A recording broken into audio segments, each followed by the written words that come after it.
This week at NASA.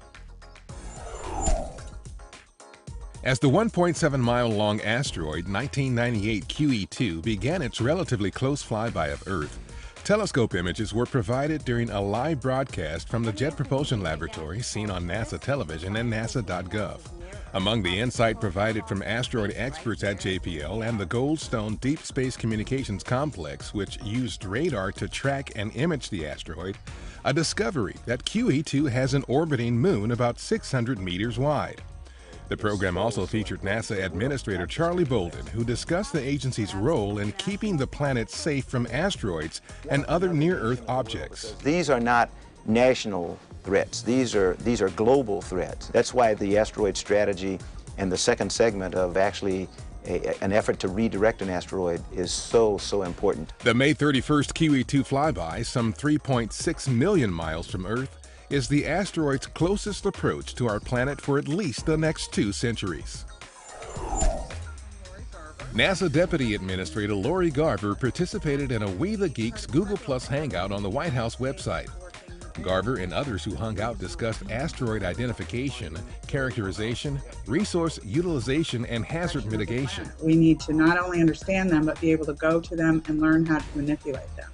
The President outlined on a long-term human strategy to Mars that asteroids would be our next step. NASA recently announced plans to find, study, capture, and relocate an asteroid for exploration by astronauts.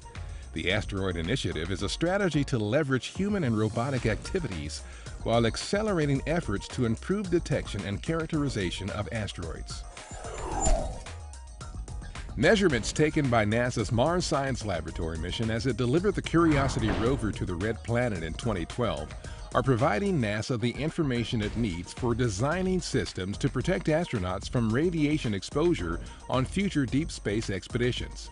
MSL's Radiation Assessment Detector, or RAD, is the first instrument to measure the radiation environment during a Mars cruise mission from inside a spacecraft that is similar to potential human exploration spacecraft. The findings will reduce uncertainty about the effectiveness of radiation shielding and help space mission designers better protect astronauts on future deep space missions. NASA Associate Administrator Robert Lightfoot visited the Marshall Space Flight Center recently to discuss the future of human space exploration and the critical role the Marshall workforce plays in development of the Space Launch System, the agency's new heavy-lift rocket that will take humans farther into space than ever before. And during a visit to Langley Research Center, Lightfoot toured several facilities, including the Materials Research Lab.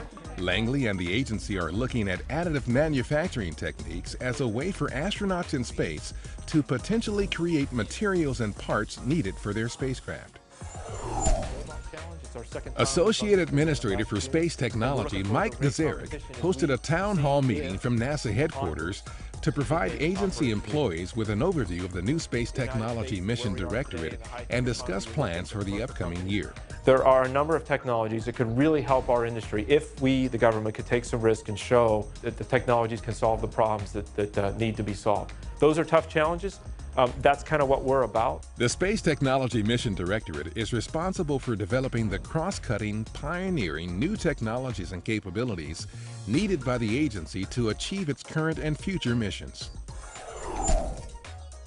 NASA's Operation Icebridge has completed another successful data collecting campaign in the Arctic. Researchers aboard the P-3B Airborne Laboratory gathered new information on ice elevation and thickness in and around Greenland and the Arctic Ocean. The data will help improve computer models of changing Arctic ice.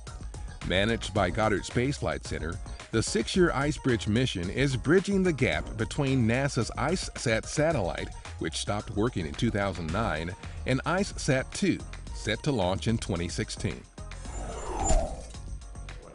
During a recent visit to NASA Ames, Associate Administrator for Science John Grunsfeld received a progress update on the center's science projects, including the LADEE mission, scheduled to launch later this year to study the thin atmosphere around the moon.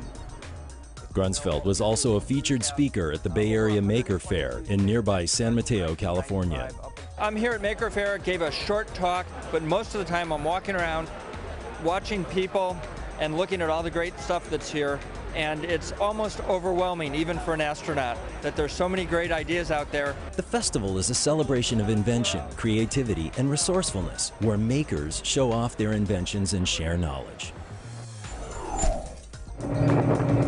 Splashdown, splashdown. On May 31st, 2012, the successful splashdown in the Pacific Ocean of the SpaceX Dragon capsule marked the completion of the first U.S. commercial spaceflight to the International Space Station.